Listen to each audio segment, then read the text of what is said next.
right, I have Mando Gutierrez back on the show now, who fights next for the Lights Out Championship featherweight title on June the 25th when he meets Sean McPadden. Mando, good to see you again. Good to see you too, bro. How you doing? I'm doing fantastic. I'm excited to see you back in the cage, and this is actually up a weight class. Normally, your home is 135. This is for the featherweight strap. What was the decision behind taking this fight and fighting at 45? Honestly, we tried for a long time to get a fight at 35. We were asking for we were asking for a tough opponent. Like I wanted a guy with like double digit wins or like a Bellator vet, UFC vet, something of the sort, like or someone that's making some noise, someone that will get me somewhere. And nobody was really answering the call. Either guys were booked or injured or anything of the sort. There was some people that just were flat out saying no. So, we had to take what we could get. And Sean McPadden is a real fighter, and he was down to take the matchup. So we were all about it, So when he said yes, we didn't think twice. We signed the contract, and it helps that I know that he's also a 35er.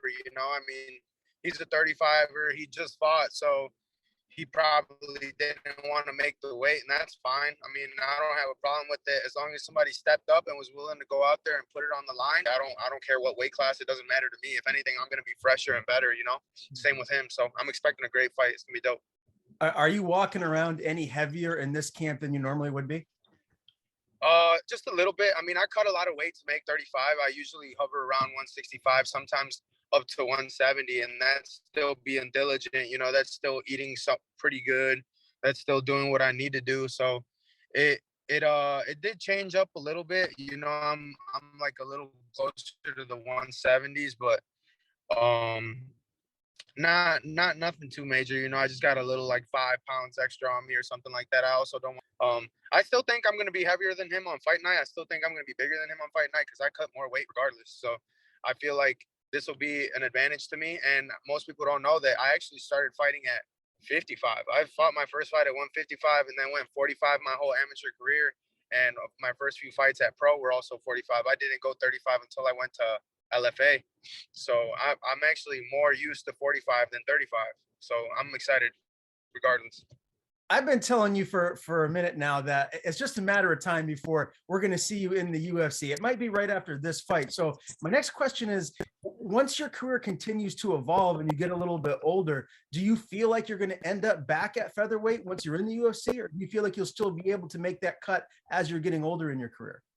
Honestly, this cut was getting easier for me. Getting to 35 was a little easier, and I didn't find myself getting any smaller. I think I was just learning my body a lot better and figuring out how to maneuver and how to move different when I have the fight coming up, It was like a few lifestyle changes were a big thing for me because, growing up in a Mexican household, we eat all day. We eat a lot. We eat a lot of food. So I had to just figure it out, just be a little bit more disciplined with my food. I don't necessarily like junk food all too much. I don't have a problem with all of that. I don't like shitty foods. I don't like fast food. So that wasn't a problem. I just eat a lot. So that was definitely the biggest change. And maybe, who knows? Right now I'm a little bit smaller, I feel like. So maybe down the road I'll bump up to 45 again.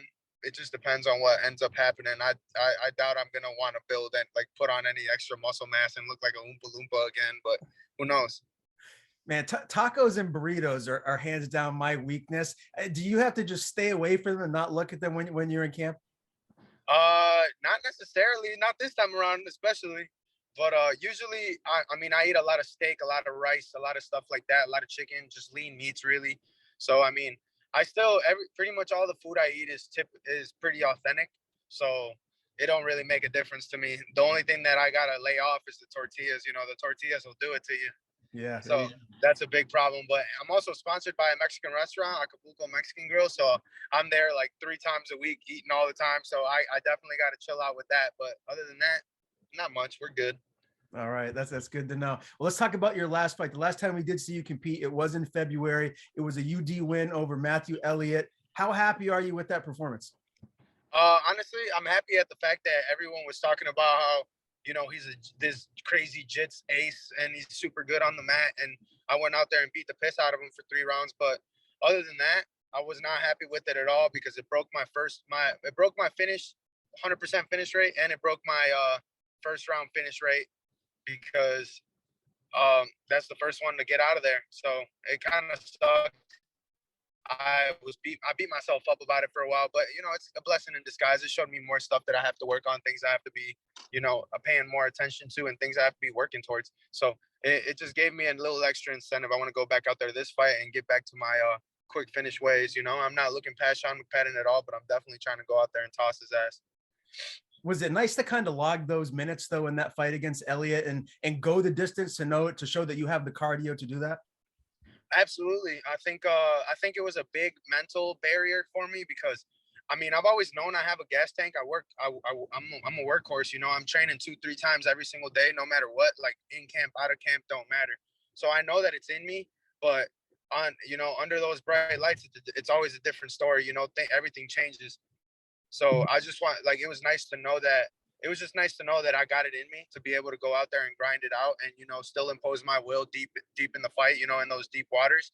I knew I could do it for wrestling, but this is the first time I ever had to do it for fighting. So it was definitely a different feeling, but knowing that I can do it now I know what my body's capable of, and I can push it even more. Because honestly, I wasn't that tired in that fight. I wasn't tired at all.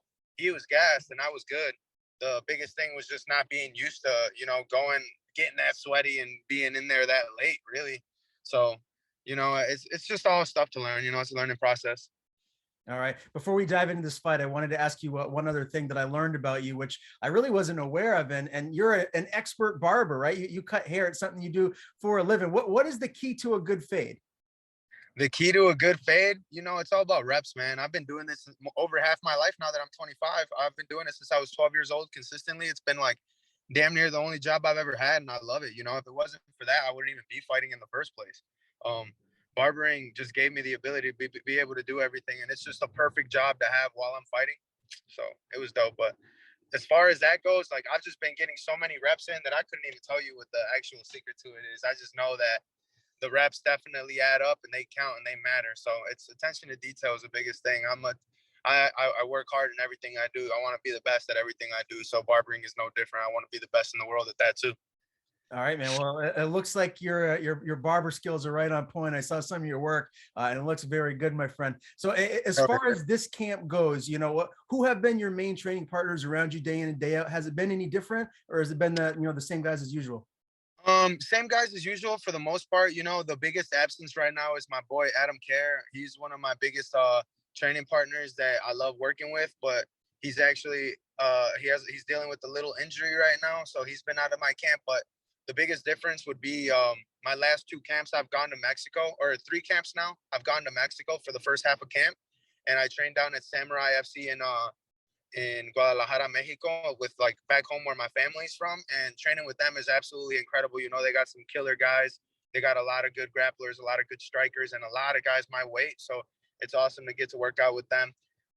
They got everything from like wrestling Olympians to guys that are, you know, that are making noise out in Mexico on the feet. You know, like people that are making big waves out there. So I definitely get my looks, and that's been nice. You know, but now it's nice to be back home, dialed in with my guys here and just getting that work in. You know, I got guys like Kenny Cross here.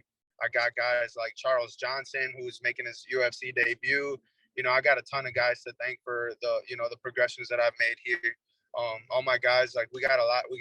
Our team has a hot hand right now. We got a lot of guys that are pushing the envelope and getting up there and, you know, punching their ticket to the big show. So I just want to add to the list and keep going and keep this energy going for our team.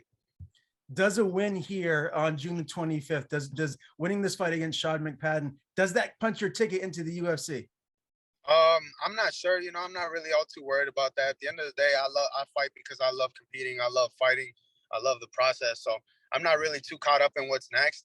Do I think that I'm at that level? Absolutely. Do I think I could hang with those guys? Absolutely. But you know, it's all part of God's plan. God has a plan for me, and I just have to stay faithful and stay true to the game, stay doing what I'm doing, and eventually good things are gonna happen. You know, if you work hard, control what you can control, things are gonna fall into place. That's all you got to do. Just work hard, be a good fucking person. I mean, other than that, there's not much else to it. I think everything's gonna fall into place the way it's supposed to, when it's supposed to. So I'm gonna go out there and handle business June 25th, and what God willing, whatever comes next will be something good for me. So I'm just preparing for absolutely anything. Obviously, the goal is to be in the UFC, so I'm just preparing. So when my time comes, I'm ready. That's all that matters. I love that answer. That's the perfect answer in my book, buddy. All right, let's talk about your opponent, Sean McPadden. He's 5-1. Break this one down for me. How do you see this fight shaking out? Honestly, it's cool. It's a cool fight to think about because you know, he's talented. He's really talented. He's tough. Obviously, you know, he's a gamer. He's taking this fight. I mean, he took it only a month out, so that's pretty cool. He must feel like he has something for me. So I know he's coming to take my shit, but it ain't happening. He's really good on the mat. He's really composed on the feet. But one thing I've always said is a hammer can't be a hammer with no space. You need space to be able to swing. So I don't plan on giving him anything. I'm not going to give him an inch, and then he's going to fold just like everybody else. I've made a career off people doubting my abilities and doubting my skills, and me persevering and coming out on top. So that's exactly what's going to happen this time too.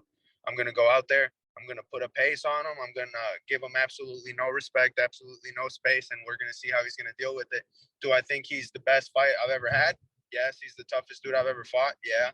But that doesn't make a difference. You know, I'm not here to worry about somebody else. They got to worry about me because at the end of the day, I'm coming with everything, and that motherfucker gonna have to kill me to get me out of there. So we're gonna go out there and just do what we do, and we'll see how everything goes. You know, God willing, we'll get our hand raised and get up out of there and move on to the next one. Does this fight get out of the first round? I think it might take him a little longer. He is tough. I think it might take me a little longer to cook him to the bone, but I think I'll get him out of there most likely in the second. You know, I don't know necessarily how. He is an ace on the ground. I know he's very good on the ground. So I think a lot of this fight's going to take place on the feet, but I don't know if I'm going to get a finish on the feet or a finish on the ground. But one thing I do know is I saw a little interview where he was saying that there's still a lot of questions to be answered with my stand-up, and I'm more than happy to answer those questions on June 25th. So whatever the case may be, I'll be ready for whatever. I'm going for the finish. I don't like dragging my stuff out. I don't get paid by the hour, you know. So I'm trying to go out there, get the night done early, and go home and just enjoy the win. All right. And so obviously this is taking place in Grand Rapids. This is the same cage you grew up in, the Deltaplex Arena and Conference Center. Oh yeah. I'm in New England, so I can't make the trip there for this one, but I want to watch it. So for anyone out there that can't be there in person, how can they watch this fight? This fight will be streaming. Actually, the information on it isn't quite out yet, but it will be soon. And as soon as it is, I'll be posting on all my platforms for everybody to know, because I want all eyeballs on this fight. It's a big fight for me. You know, I got a lot of respect for this guy. He's a tough dude, and it'll be a great win for me. So I want to go out there and show the world what I've been working on, and I want all eyeballs on me.